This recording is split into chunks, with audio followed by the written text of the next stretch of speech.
जो आप सभी की अर्धवार्षिक परीक्षा चल रही है और आज जो है अभी बस 1 घंटा बाद जो है आपकी बायोलॉजी की परीक्षा होने वाली है, ठीक ना? तो ये पेपर जो हमें एक बच्चा भेजा था, बोला कि सर इसका सॉल्यूशन करवा दीजिए जल्दी से। तो हम सोचे कि चलो आंसर इसको जो है बता दिया जाए, यूट्यूब पे सारे बच्चे देख लेंगे। तो इस वीडियो में आपको हम ऑब्जेक्टिव, सब्जेक्टिव सब बताने वाले हैं। बस आप इस वीडियो में हमारे साथ बने रहना अंतिम तक, ठीक है ना? आप अगर हमारे इस चैनल को सब्सक्राइब नहीं किया, सब्सक्राइब कर लेना, क्योंकि एग्ज़ाम से पहले ही आपको आंसर बता दिया जाएगा। हिंदी हो गया, फिर इंग्लिश हो गया, सभी का आंसर हम आपको दे देंगे अभी आने वाले एग्ज़ाम जो है उसमें, ठीक ना? अगर आपके पास पहले पेपर आ जाता है तो आप हमारे पास भेज दीजिएगा, ठीक ना? इस नंबर पे देख लो, 99 0 53 53 0 44 40, इस नंबर पे आप हमारे पास भेज देना, फिर हम आपको आंसर निकाल के अच्छे से तरीके से दे देंगे, ठीक है? तो चलो बिना समय गवाए हम लोग स्टार्ट करते हैं। आपकी जो परीक्षा हो रही है उसका आंसर हम बता देते हैं। देखो, आपको इसमें पता है कि कितने क्वेश्चनों का जवाब देना है। आपके पास कितने क्वेश्चंस पूछा गया?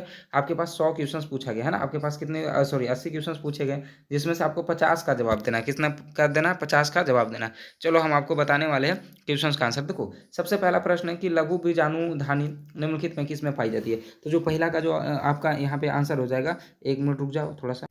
हाँ, तो देखो ये पहला का जो आपका आंसर यहाँ पे हो जाएगा, ये लघु बीजाणुधानी बोल रहा है ना, निम्नलिखित में से किसमें पाई जाती है? तो पहला का जो आपका आंसर हो जाएगा, ये बी हो जाएगा, परागकोश में, ठीक है ना? दूसरा क्वेश्चन तो क्या बोल रहा है कि टैपेटम निम्नलिखित में किसकी सबसे भीतरी परत है? तो ये दूसरा का जो आपका आंसर हो जाएगा, ये सी हो जाएगा, है ना? परागकोश की भित्ति का।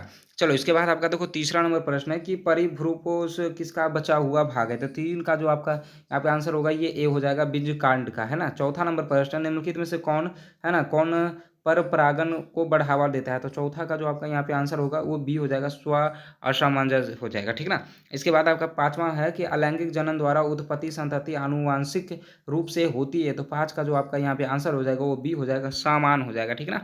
और अगला है छठा नंबर प्रश्न है कि अलैंगिक जनन सामान्यतः पाया जाता है। तो 6 का जो आपका आंसर होगा, वो बी हो जाएगा, एक कोशिकीय जीवों में, ठीक ना? और इसके बाद आपका सातवां है कि हाइड्रा में जनन की विधि है। तो 7 का यहाँ पे राइट आंसर ऑप्शन ए हो जाएगा, अंकुरन हो जाएगा। और 8वां है कि निम्नलिखित में कौन जीव बीजाणु निर्माण द्वारा जनन नहीं करता है? तो 8 का जो आपका यहाँ पे आंसर होगा, सी हो जाएगा, ईस्ट हो जाएगा। और अगला प्रश्न है 9वां कि निम्नलिखित में से किस पौधा में पतियों द्वारा कायिक प्रवर्धन होता है?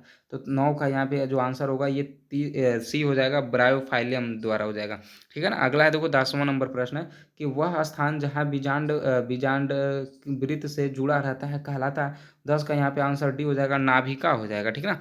और इसके बाद आपका 11 है कि सामान्य सामान्य आवृत्ति बीजीबी भ्रूण कोश होता है। तो 11 का जो आपका आंसर होगा, ये डी हो जाएगा, 7 कोशिकीय। जितना भी आंसर बता रहे हैं, ये सब सही सही आंसर बता रहे हैं, ठीक ना? क्योंकि पहले हम आंसर रेडी करते हैं, उसके बाद आपको जो हम बताते हैं। 12वां नंबर प्रश्न है, बीजांड के वृंत को कहा जाता है? तो ये आपका हो जाएगा, ए हो जाएगा, फ्यूनिकल कहा जाता है। इसके बाद आपका देखो 13वां नंबर प्रश्न है कि प्रति भ्रूण कोश में एक से अधिक भ्रूण पाए जाने को कहा जाता है। तो 13 का जो आपका यहाँ पे देखो आंसर होगा, ये 13 का ऑप्शन बी हो जाएगा, क्या हो जाएगा, बहुभ्रूणता हो जाएगा, 13 का ऑप्शन बी।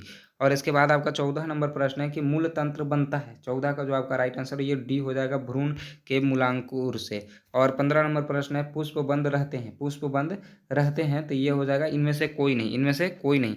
अगला है देखो 16 नंबर प्रश्न है कि आवृत बीजियों में नर युग्म को द्रव्य कौन होता है? तो 16 का जो आपका आंसर होगा, ये बी हो जाएगा, परागकण हो जाएगा, क्या हो जाएगा, परागकण।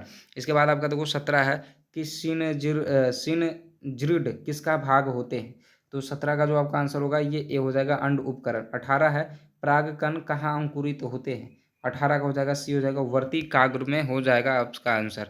इसके बाद 19 है कि अंडोस्पर्म किसके संलयन से बनता है? तो ये 29 का हो जाएगा, सी हो जाएगा, नर युग्मक प्लस द्वितीयक केंद्रक, ठीक है? चलो इसके बाद आपका देखो अगला प्रश्न है 20वां नंबर प्रश्न, क्या बोल रहा है कि कौन सी संरचना विकसित होते भ्रूण को पोषण प्रदान करती है? तो 20 का आपका हो जाएगा, सी हो जाएगा, अंडोस्पर्म हो जाएगा, ऑप्शन सी। 21 नंबर है कृष्ण आवृत बीजियों में अंडोत्सर्ग की फ्लोइड क्या होती है? तो ये आपका हो जाएगा, सी हो जाएगा, त्रिगुणित हो जाएगा। 22 नंबर है परागकण की बाहरी परत किसकी बनी होती है ना? तो ये किसकी बनी होती है? तो 22 का आपका सी हो जाएगा, स्पोरोलेनिन का बना होता है। अगला है 23 नंबर क्वेश्चन है, निम्नलिखित में से कौन आभासी फल है? आपका सेब हो जाएगा, राइट आंसर ऑप्शन बी हो जाएगा। इसके बाद है देखो 24 है कि कौन सा हार्मोन शुक्र जनन की शुरुआत करता है? 24 का जो आपका आंसर हो जाएगा, ऑप्शन बी हो जाएगा, है ना, FHL या FS एच हो जाएगा, FSH। प्यारे बच्चों, आप सभी को एक बात हम बताना चाहते हैं, आप सभी के लिए क्रैश कोर्स स्टार्ट कर दिया गया, ठीक ना। क्रैश कोर्स हमारे ऐप पे जो है क्रैश कोर्स है ना, 12th का full crash course, all subject का क्रैश कोर्स स्टार्ट कर दिया गया, जिसका फी मात्र 199 रुपया। अगर ये क्रैश कोर्स आप ज्वाइन करना चाहते हैं तो गूगल से सॉरी प्ले स्टोर से डाउनलोड करें बाल स्टडी ऐप, ठीक ना। बाल स्टडी ऐप, देखो उसमें हम लोग के पास जो है ना पेपर पहले ही आ जाता है। अगर आप लोग को चाहिए फाइनल बोर्ड एग्जाम का भी कि पहले सब कुछ करवा दिया जाता है कि हमारे एग्जाम में जो है पूरा का पूरा क्वेश्चन बन जाए, तो आपको क्रैश कोर्स ज्वाइन करना पड़ेगा, क्योंकि ऐसे यूट्यूब पे फाइनल वाला नहीं करवा सकते, उसमें बहुत ज़्यादा रिस्क है, बहुत ज़्यादा नहीं, बहुत ही ज़्यादा रिस्क है। इसलिए हमारे जो भी बैच लिए हो रहे थे उसके अंदर जो हम करवा दिए रहते हैं। इसलिए आप लोग अगर लेना चाहते हो, 199 रुपये बस उसका फ़ी है, आप लोग बैच बाई कर लेना। प्ले स्टोर से जाओ, बाल स्टडी आप डाउनलोड करो, वहाँ से खरीद लेना।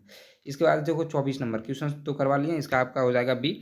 और अगला है आपका 25 नंबर प्रश्न है कि मानवों में निषेचन कहाँ होता है। तो 25 का जो आपका आंसर हो जाएगा है ना, 25 का जो आपका आंसर हो जाएगा, मानवों में निषेचन कहाँ होता है, तो 25 का राइट आंसर आपका सी हो जाएगा। 25 का क्या हो जाएगा, सी हो जाएगा, फैलोपियन नालिका में।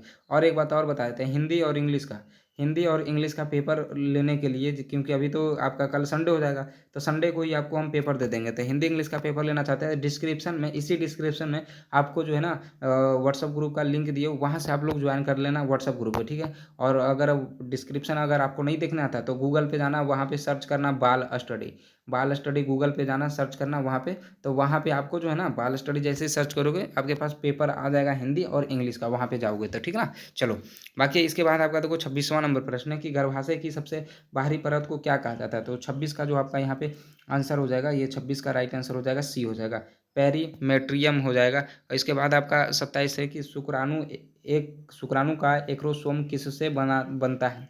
27 का आंसर इसका हो जाएगा ए हो जाएगा, 27 का ए हो जाएगा। और 28 है, इसका देखो जोड़ा पूछ रहा है ना, शुक्राणु में कितने गुणसूत्र होते हैं। अच्छा, मानव शुक्राणु में कितने गुणसूत्र होते हैं, ठीक ना। तो 28 का आपका हो जाएगा यहाँ पे 28 का हो जाएगा आपका 46 हो जाएगा, क्या हो जाएगा, 46 हो जाएगा। देखो जोड़ा पूछता तो 23 बोलते हैं, जोड़ा हमसे नहीं पूछा है ना। अगला 29 कि पुरुष नसबंदी में किस संरचना को काटा और बांधा जाता है। तो ये आपका हो जाएगा किससे काटा और बांधा जाता है। तो 29 का यहाँ पे देखो हो जाएगा बी हो जाएगा, है ना, शुक्रजनक नालिका को बांधा और काटा जाता है। 30 नंबर प्रश्न है कि ग्रेफियन फॉलिकल क्या स्राव करता है ना। तो ये जो है आपका क्या स्राव करता है, 30 का हो जाएगा आपका बी हो जाएगा, अंडाणु हो जाएगा, राइट आंसर बी हो जाएगा। इसके बाद आपका 31 है कि डिम्बोत्सर्ग के लिए उत्तरदायी हार्मोन है। 31 का राइट आंसर ऑप्शन सी हो जाएगा, LH हो जाएगा। 32 है कि मासिक धर्म को नियंत्रित करता है। 32 का राइट आंसर ऑप्शन आपका ए हो जाएगा, पिट्यूटरी हार्मोन हो जाएगा। और 33 नंबर क्वेश्चन है शुक्राणु परिपक्वता कहाँ होती है। तो 33 का आपका राइट आंसर ऑप्शन ए हो जाएगा, ब्रीसन में हो जाएगा। अगला है आपका देखो 34 नंबर है कि टेस्टोस्टेरोन हार्मोन किन कोशिकाओं द्वारा स्रावित होता है। तो 34 का यहाँ पे आपका राइट आंसर बी हो जाएगा, लेडी कोशिकाओं द्वारा, ठीक है। इसके बाद आपका देखो 35 नंबर है कि मासिक धर्म के समय गर्भाशय की कौन सी परत झड़ती है। तो 35 का जो यहाँ पे राइट आंसर हो जाएगा, ये आपका ए हो जाएगा, एड्रो है ना, एंडोमेट्रियम हो जाएगा। इसके बाद 36 है कि महिला प्रजनन तंत्र में मानव शुक्राणु का जीवन काल लगभग कितना होता है। तो ये 72 घंटा, यानी 3 से 5 दिन तक होता है, यानी 72 घंटा हमारा हो जाएगा। और 37 है कि मेनार्के शब्द किसके लिए प्रयोग होता है, मासिक धर्म की शुरुआत के लिए, ठीक है ना। चलो इसके बाद आपका अगला 38 नंबर है कि RCH का पूर्ण रूप क्या है। RCH का पूर्ण रूप है आपका हो जाएगा रिप्रोडक्शन एंड चाइल्ड हेल्थ, यानी कि प्रजनन और बालक स्वास्थ्य हो जाएगा। इसके बाद आपका 39 है कि पुरुषों में अस्थायी गर्भ निरोधक विधि क्या है। तो ये आपका हो जाएगा नसबंदी, नसबंदी। इसके बाद आपका देखो 40 नंबर प्रश्न है, गर्भावस्था की चिकित्सीय समाप्ति सुरक्षित मानी जाती है। ये 12 सप्ताह हो जाएगा, राइट आंसर ऑप्शन हो जाएगा इसका ए। देखो यहाँ तक हम 40 क्वेश्चंस करवा चुके हैं। आपके पूरे के पूरे क्वेश्चंस जो कि हमारे पास थे, है ना, पूरा क्वेश्चंस आपका था हमारे पास, लेकिन जो है ना थोड़ा सा अभी हमको सब्जेक्टिव का भी तैयार करना। देखो 80 क्वेश्चंस पूछेगा, जिसमें से आपको 50 बनाना, ठीक ना। हम 10 क्वेश्चंस नहीं बता रहे, बस 40 क्वेश्चन ही बता रहे हैं। 10 क्वेश्चंस आप लोग खुद से बना लेना, इतना तो कर लोगे, हमें पूरी गारंटी है। क्योंकि हम छोड़ इसलिए रहे ना, क्योंकि अब हमको जो सब्जेक्टिव का जवाब देना है आप लोग को, है ना। तो ये दूसरे वीडियो में आएगा, इसी चैनल पर आप लोग सब्सक्राइब कर लो। बस अभी 10 से 15 मिनट में आपके लिए हम अपलोड कर देंगे ये भी, ठीक ना। बस आप हमारे इस चैनल को सब्सक्राइब कर लो, ताकि वीडियो डालें ना तो आपके पास नोटिफिकेशन पहुंच जाए।